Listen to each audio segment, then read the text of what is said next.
Olá, pessoal. Vamos então para a sexta parte da nossa jornada do Cavaleiro, a Armadura e a Psicologia Positiva. Como nós vimos no final da quinta parte, o Cavaleiro deixou o Castelo do Silêncio, teve os aprendizados necessários lá e agora vai chegar no Castelo do Conhecimento, junto com a Rebeca e com o Esquilo. Vamos então continuar a nossa apresentação, a partir da trajetória do cavaleiro rumo ao Castelo do Conhecimento. Então, no final de um dia de caminhada, o cavaleiro, Rebeca e Esquilo chegaram a um ponto do caminho em que eles conseguiam ver o Castelo do Conhecimento à distância. O castelo era maior que o Castelo do Silêncio e possuía uma porta de ouro. Na verdade, aquele era o maior castelo que o cavaleiro já havia visto. Quando estava contemplando o Castelo do Conhecimento, o cavaleiro ouviu Sam dizendo que este castelo havia sido projetado pelo universo para ser a fonte de todo o conhecimento. Cruzando a ponte que dava acesso ao castelo, o cavaleiro, Esquilo e Rebeca, ficaram à frente da porta de ouro. O cavaleiro então usou a chave que Merlin havia dado para abrir a porta e perguntou se Esquilo e Rebeca iriam deixá-lo como haviam deixado antes de entrar no Castelo do Conhecimento, ou se eles iriam entrar com ele. Eles disseram que não iam deixar ele, porque o silêncio é para um, mas o conhecimento é para todos. Então eles entraram no Castelo do Conhecimento e perceberam, que não havia nenhuma tocha na entrada. Era uma escuridão total. E aí, numa parede próxima, eles perceberam uma inscrição em letras luminosas, que dizia: conhecimento é a luz através da qual você encontrará o seu caminho. Sam, então, comentou que essa inscrição provavelmente significava que quanto mais você soubesse, mais iluminado o ambiente ficaria. E nesse momento, se iluminou um pouco mais a sala, e aí se viu uma outra inscrição em letras luminosas que dizia: será que você não confundiu necessidade com amor?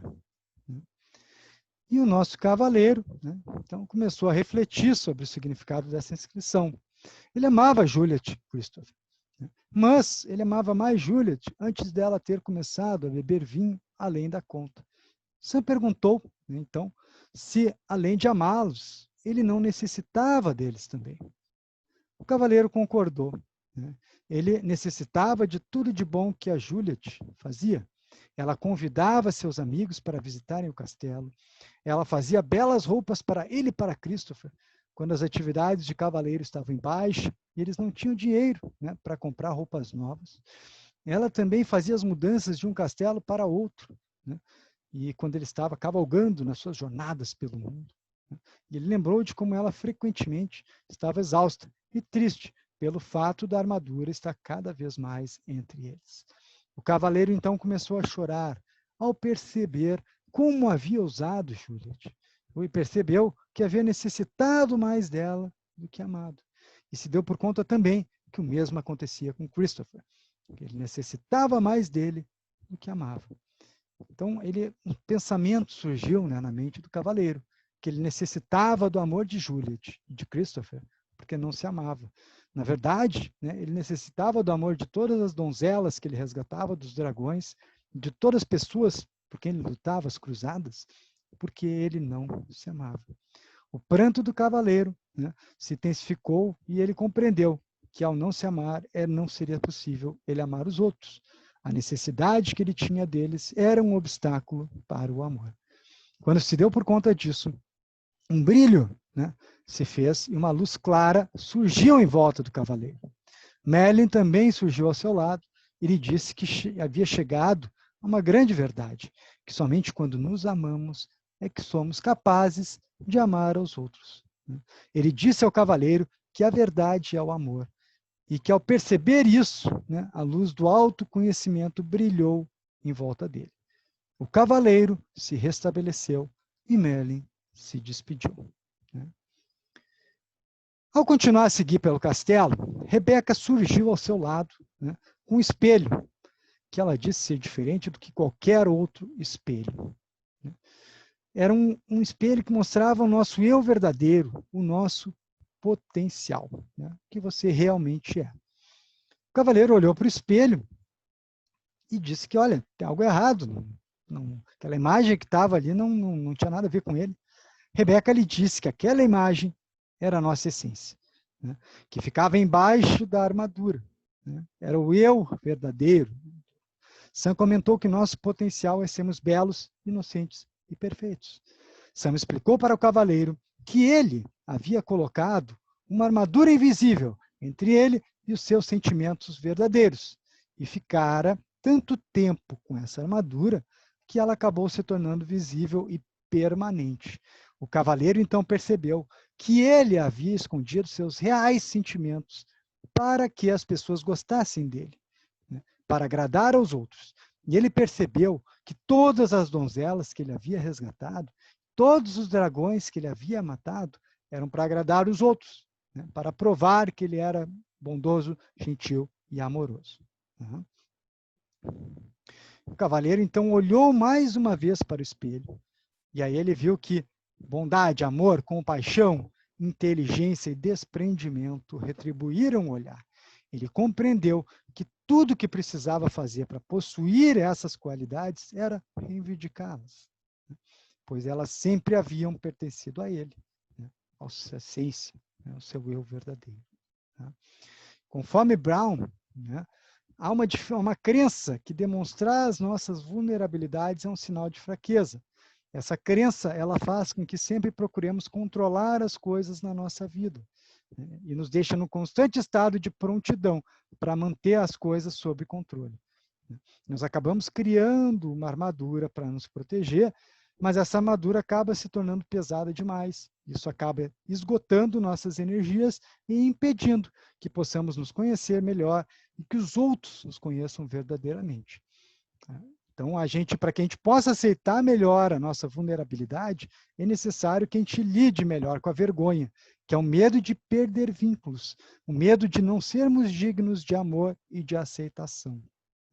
A autovalorização nos inspira a sermos vulneráveis, a compartilharmos com as pessoas sem medo, né? A perseverar.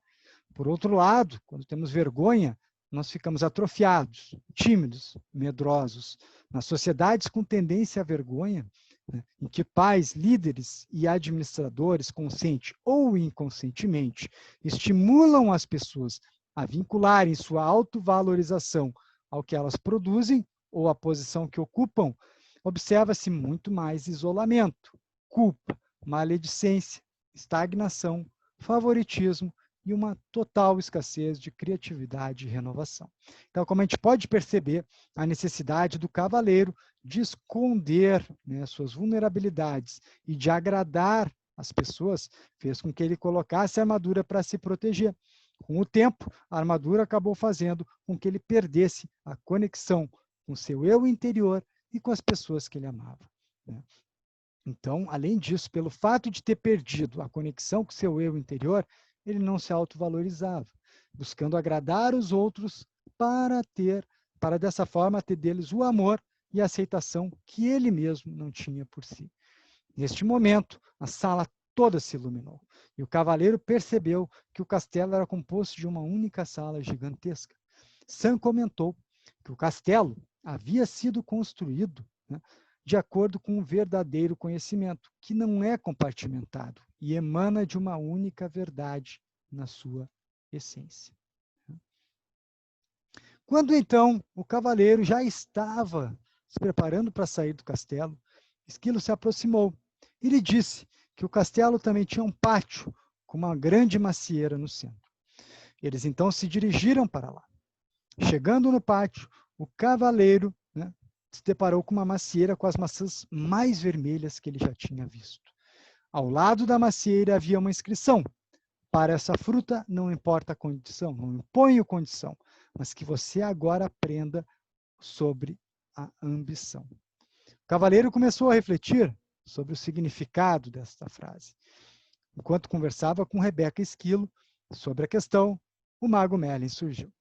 O mago então comentou que os animais e a árvore, eles são felizes sendo o que são. Já os humanos nós humanos possuímos a ambição.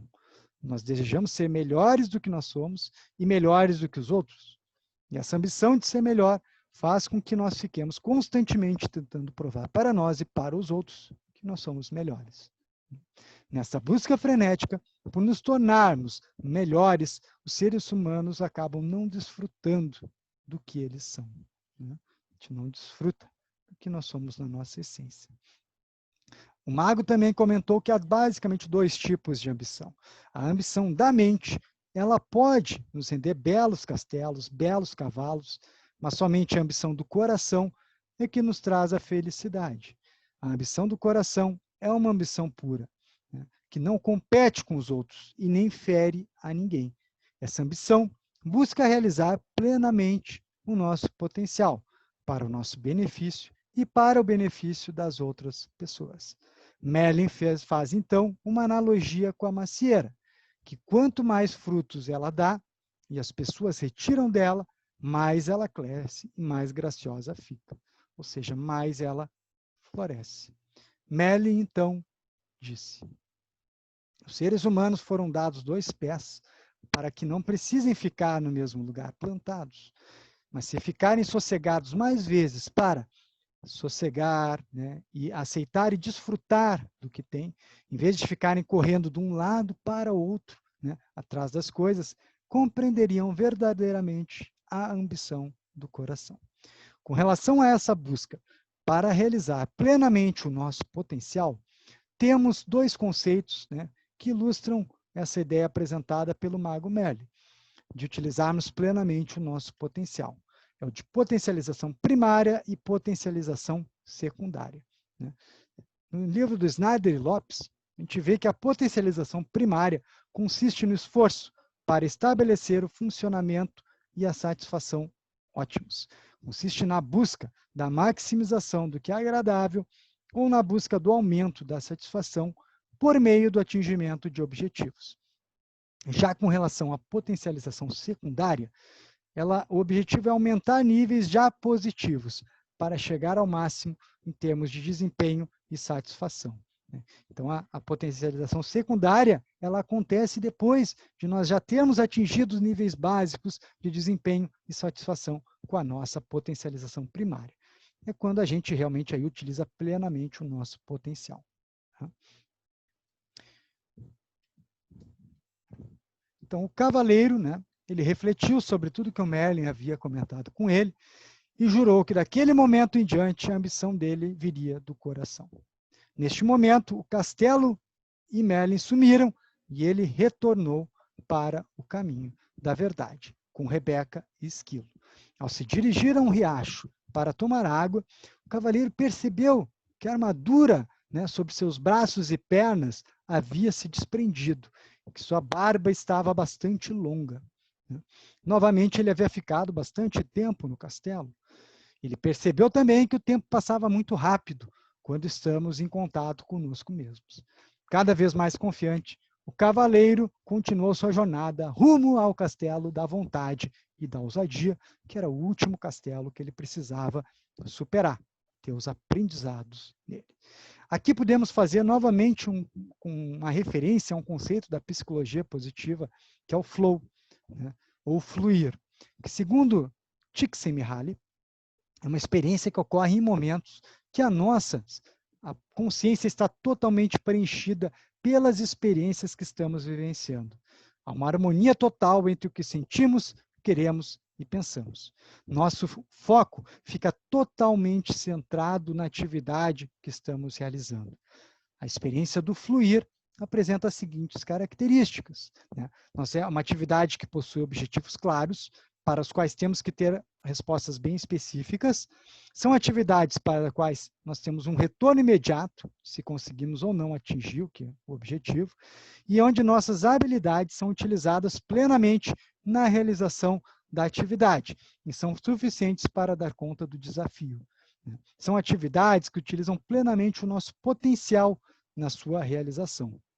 Nos momentos que estamos no estado de flow ou de fluir, não vemos o tempo passar e utilizamos plenamente o nosso potencial. São momentos em que atingimos excelência na nossa vida, né? Sendo que muitas vezes, situações em que estamos vivenciando aprendizados e momentos de crescimento pessoal. Como pudemos verificar, o cavaleiro estava vivenciando um momento de reconexão consigo mesmo, no qual ele estava tendo diversos aprendizados que estavam expandindo sua consciência de si mesmo e da vida. Então, o nosso cavaleiro superou mais uma etapa na sua jornada, o castelo do conhecimento.